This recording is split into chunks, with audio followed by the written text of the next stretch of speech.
history of permanent makeup, but first, the general history of tattoos.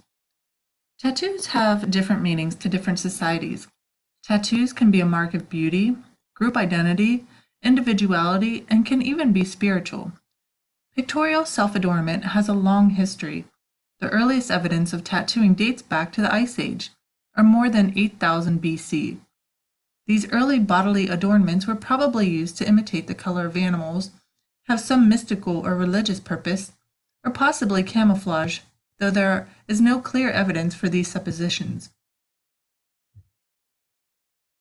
Modern tattooing is an extension of the primitive custom of painting the body. Examples of body paint include the red ochre, found in prehistoric burial sites, blue wood used by the ancient Britons, kohl used in Asia to enhance the beauty of the eyes, henna used on the fingernails in the Middle East, and of course, the war paint of the American Indian tribes. The giant cosmetic industry today might as well be considered a modification of primitive war paint customs. Early crude tattooing needles were made of bone and bowls that held pigment, usually soot, have been found in caves and rock strata in France, Portugal, Romania, and Scandinavia.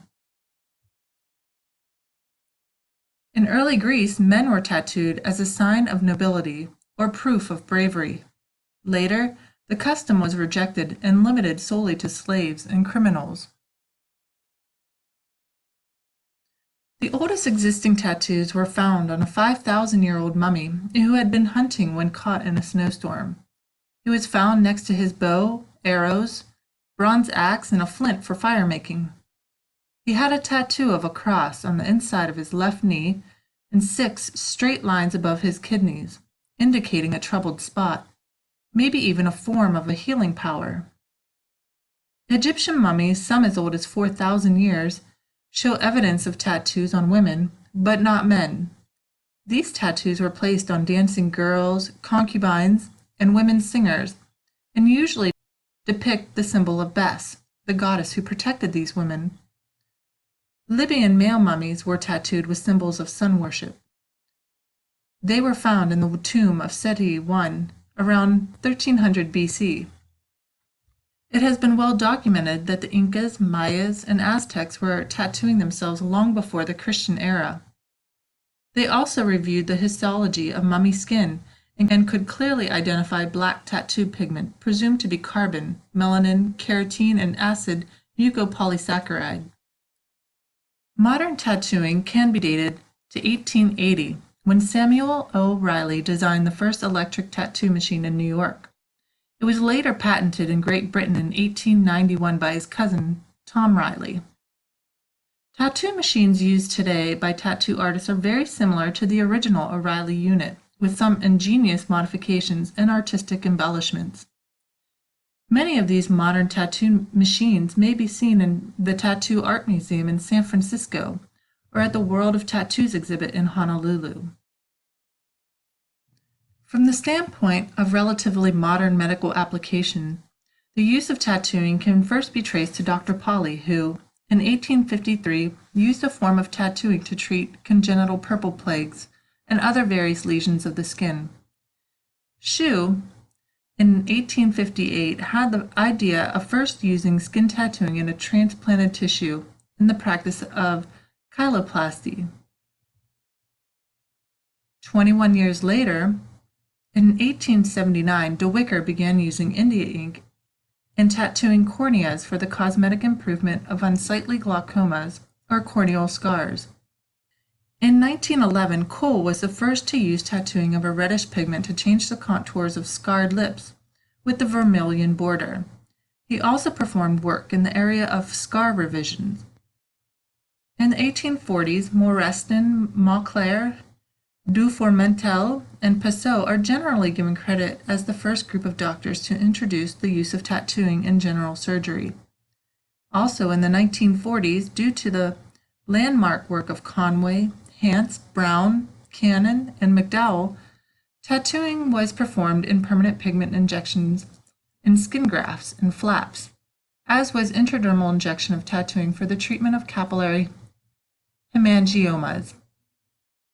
In the 1960s, Dr. Crowell Beard described in the literature the use of eyelash tattooing with a hypodermic needle and syringe using a brown pigment as an alternative to eyelash grafting. Finally, in 1984, Dr. Giora Angres published his now famous landmark article on the use of eyelash tattooing to create an eyeliner or eyelash enhancement effect for cosmetic purposes. Dr. Angres was the first medical doctor to develop his own machine and pigments for the purpose of this eyeliner surgery. Dr. Angres' contribution to cosmetic surgery has created an exciting atmosphere of investigative research into new uses of dermal pigmentation in facial plastic surgery.